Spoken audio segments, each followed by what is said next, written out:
હાલો દોસ્તો, ચક્કી ચક્કાની વાતનો ભાગ બીજો. તો રાજાએ તો સાંજે આવ્યા તો રાજમાં અંધારા હતા, એટલે રાણીને પૂછ્યું કે રાણી આજ રાજમાં કેમ અંધારા? તો રાણીએ કીધું તમારા કુંવરને હું તમને કહેતી હતી ને મોઢે ચડાવ્યા, એટલે મારી આ દિશા જો કરી. એટલે રાજાના કુંવરને તો રાજાએ રાણીનું આહંદ દ્રશ્ય જોઈ અને રાજાના કુંવરને તો દેશવટો દીધો. કારા ઘોડા, કારા હથિયાર, કારા ડ્રેસ ચડાવી અને રાજાએ કહી દીધું કે કુંવરને બેને દેશવટો દઈ ગયો, આજથી મને મોઢું ન દેખાડે. એટલે રાજા તો દેશવટો દીધો, કુંવરને તો ખબર પડી ગઈ.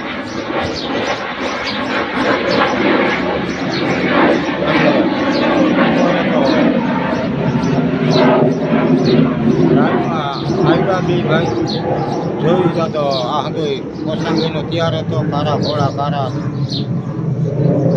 ડ્રેસ બધું પહેરી અને બે ભાઈ નીકળી ગયા. એટલે ઝીણકાએ મોટાને પૂછ્યું, ભાઈ આપણે ક્યાં જાય? કે ભાઈ જ્યાં આપણા ભાગ્ય લઈ જાય ત્યાં આપણે જાશી કે. એટલે રાજા તો કુંવરને દેશવટો દીધો, કુંવર બે નીકળી ગયા ત્યાંથી. હાલતા હાલતા હાલતા અઘોર જંગલ આવ્યું. ઘોડા લઈને બે ભાઈઓ નીકળી ગયા. અઘોર જંગલ આવ્યું. અઘોર જંગલમાં જઈ અને બે રાત પડી ગઈ. તો બે ભાઈઓ હુતા કે ભાઈ આપણે ખાવા પીવાનું તો કાંઈ ભાતું છે નહીં, શું કરતી કે ભાઈ હવે આજનો દી આમનામ આપણે રાતવાસો કરી લઈ ગઈ, સવારે કાંઈ જોઈ જાય છે કે. બે ભાઈ ત્યાં સૂતા, ઝાડવા નીચે ઘોડા બે બાંધ્યા. ત્યાં મોટું વૃક્ષ હતું ઝાડવું, ત્યાં બે પક્ષી આવ્યા. એટલે પક્ષી પરસ્પર વાતું માંડ્યા કરવા કે એટલે એ તો કાં કે તારામાં કેટલા ગુણ છે? એટલે એક પક્ષી બોલ્યું કે મારામાં એટલા ગુણ છે ને કે મને મારી કદાચ શેકીને કોઈ ખાઈ જાય તો એ ખોખારો મારે ને એટલે ઝીંડું રતન જરે કે ઝીંડું રતન જરે. એટલે બીજું પક્ષી બોલ્યું એ કે તારામાં શું ગુણ કહેવાય? તો એના કરતાં તો મારામાં વધારે ગુણ છે કે. એ કે બોલને ભાઈ તારામાં શું ગુણ છે કે? એ કે મને મારી અને કોઈ બી ખાઈ જાય તો એને ઉજ્જળ નગરીનું રાજ મળે કે.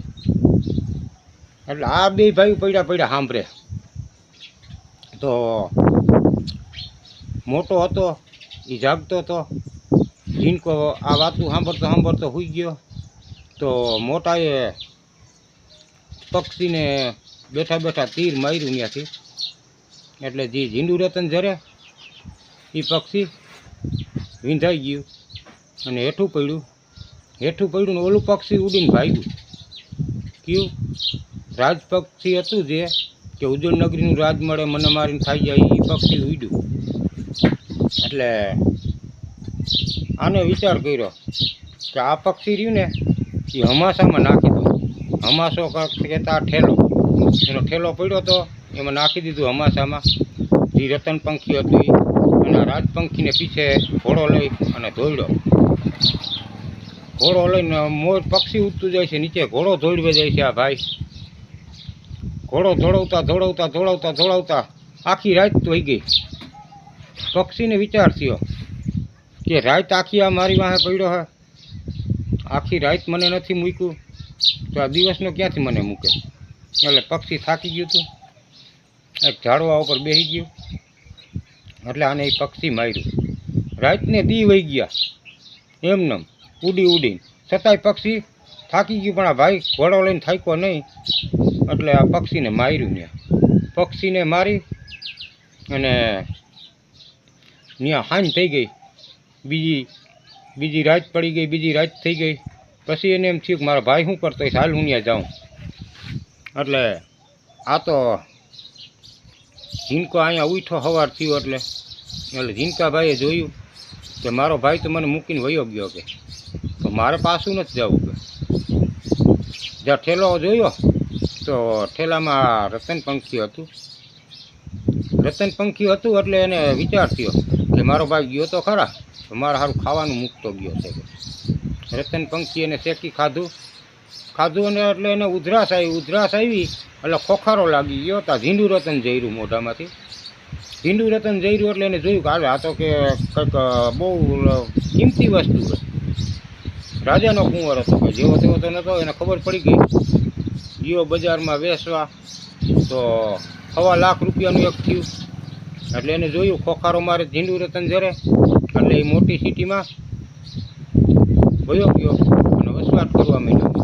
મોટી સિટીમાં જઈ એટલે ત્યાં જઈને વસવાટ કરવા માંડ્યો અને આવડો હતો પાછો અહીંયા આવ્યો.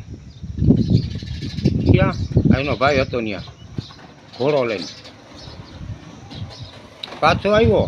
તો ત્યાં આવ્યો તો હાંજ પડી ગઈ. ત્યાં જોયું તો ઓહો કે અહીંથી મારો ભાઈ તો મને મૂકીને વયો ગયો છે કે મોટો જ અહીંયા પાછો આવ્યો હતા. પછી પોતે ભૂખો તો થયો હતો એટલે આ રાજપક્ષીને શેકી અને ખાઈ ગયો. અને કે આઈને રાત વાસો પાછો કરી લઉં કે ઓલો તો સિટીમાં નીકળી ગયો નોખો અલગ. આવડો અહીંયા રાત વાસો કરવા રોકાણો. ત્યાં રાતે સૂતો તો ત્યાં માથે 2 પક્ષી આવ્યા. પક્ષીના ગુળપખલી અને ગુળપખલો ગોદડા ઉપર રાતે 2 આવ્યા. એટલે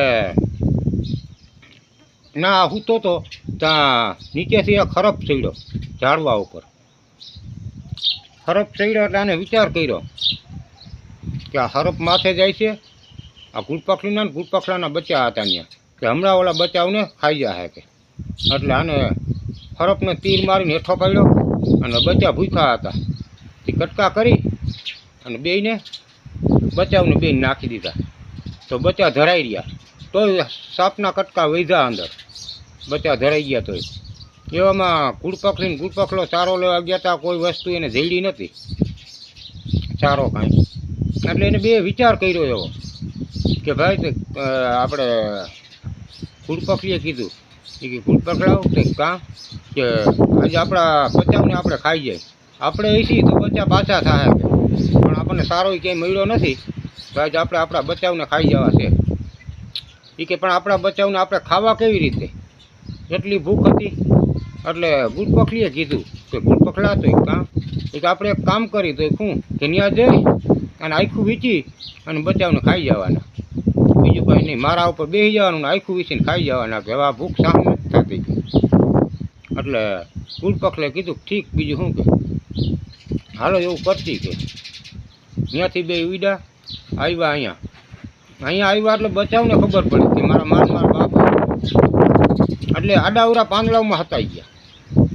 એટલે ગુળપખલો ને ગુળપખલી 2 આવી. ઓલો ભાઈ નીચે સૂઈ ગયો હતો. એટલે ગુળપખલો ને ગુળપખલી આવી અને પોતાના મારખા પાસે અને આખું વીંચી ગયા. આખું વીંચી અને જે ઓલા હરપના કટકા પડ્યા હતા ને અંદર એ ખાઈ ગયા. એટલે એને એમ થયું બચ્ચા તો હતાઈ ગયા હતા આડાવડા કે આપણા બચ્ચાઓને આપણે ખાઈ ગયા. એટલે અવરા મોઢા કરીને બેસી ગયા. એ કે ગુળપખલી તો કાં કે આપણા પેટની ભૂખ બુજાવવા માટે આપણા બચ્ચાને આપણે ખાઈ ગયા. અટાણે આપણા બચ્ચા હોય તો કલબલાટ કરતા હોય અને કેવા આપણે એના અરે વાલ કરતા હોય કે એટલે હજી એમ વાત કરે છે ગુળપખલી. ઓલા ગુળપખલો ગુળપખલીને કહે છે તા તો બચ્ચા સારી કોરથી નીકળીને માંડ્યા. તો બથોડા લેવા કે એટલે ગુળપખલે કીધું તમે ક્યાંથી કે એ કે અમે તમને દેખીને છુપાઈ ગયા હતા. કે અમે તમને દેખીને છુપાઈ ગયા હતા. જા પાંદડાઓમાં ઝાડીમાં છુપાઈ ગયા હતા કે એ કીધું અમે ખાઈ ગયા. એ શું ખાઈ ગયા? એ કે જો ઓલો નીચે ભાઈ સૂતો. એટલે ગુળપખલે નજર કરી તો નીચે આ રાજકુંવર સૂતો હતો. એ કે તો એનું શું છે કે રહસ્ય? એ કે ભાઈ છે ને કે નીચે સૂતો એ ભાઈએ અમને ખાવા હરપ ચડતો હતો તો હરપને મારી અને ટુકડા કરી અને આપણા મારખામાં નાખ્યા હતા. અમે તો ધરાઈ રહ્યા છીએ પણ કે તમે ખાઈ ગયા.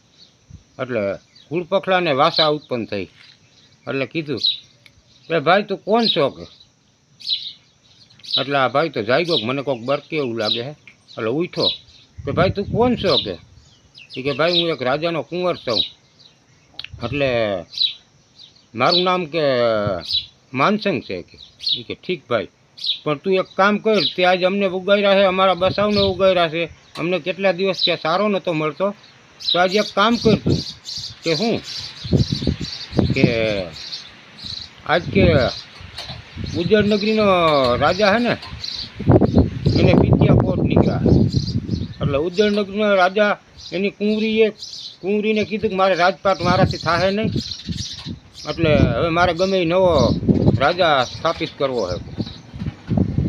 એટલે કુંવરીને કીધું એ કે નવો રાજા સ્થાપિત કરવો છે તો એ હા, અને એ પહેલાં કોઈ પણ હમો આવે એને તારે વરમાળા પહેરાવવાની, એ તારો ઘરવાળો થાય, અને એને કે હું રાજા સ્થાપિત કરીશ. એટલે કે ભલે. એટલે ગુરપખલે આ વાત કરી કે ભાઈ આજ છેલ્લો દિવસ છે, કાલ સવારે તો કે રાજાનો રાજપાટ થપાઈ જાય, બીજો રાજા બની જાય, તો એક કામ કર કે હું છે ને કે હું છે ને તને ત્યાં પુગાડી દઈશ, અને તારા ઘોડાને અહીંથી છૂટો કરી નાખ, અને હું તને ત્યાં ઉજ્જૈન નગરીના રાજાના ગેટ પાસે તને પુગાડી દઈશ. હું હેઠો ઉતરું છું, તું મારી માથે બેસી જા, એટલે તને ઠેઠ ત્યાં પુગાડી દઈશ. તારો ઘોડો નહીં હાલે ને એટલો હું હાલીશ, અને તને ત્યાં ઠેઠ પુગાડી દઈશ. એટલે છે ને જો દોસ્તો અમારી નદીના દ્રશ્ય ભેગા બતાવું છું. અમારી નદી આવી ગઈ હતી, એક જ દી 2-2.5 કલાક વરસાદ પડ્યો તો રણજીત સાગર ચલી ગયું છે, એને હિસાબે આ નદી આવી ગઈ છે, પાણી ચાલુ જ છે. એટલે હું તને ત્યાં પુગાડી દઈશ. અને આ ગુરપખલે તો કીધું, એટલે આ ભાઈ રાજાનો કુંવર તો ઊભો થઈને એની માથે બેસી ગયો, ઘોડાને છૂટો કરી મૂક્યો, અને પછી ઘોડાને છૂટો કરી અને એ ભાઈ તો ગુરપખલા ઉપર બેસી ગયો. ગુરપખલો સવારમાં 6-9 વાગ્યા તો ત્યાં ઉતારી દીધો, કીધું કે અહીંયા તું ઊભો રહેજે, અને અહીંયા તું ઊભો રહીશ એટલે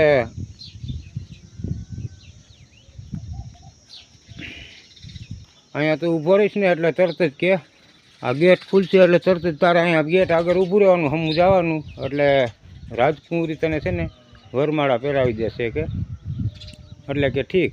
હવે બ્લોગ બહુ લાંબો થાય છે દોસ્તો, તો આટલી વાત બીજા બ્લોગમાં તમને કરીશ. જય માતાજી. આ વિડીયો કેવો લાગે છે તે કમેન્ટ બોક્સમાં લખજો.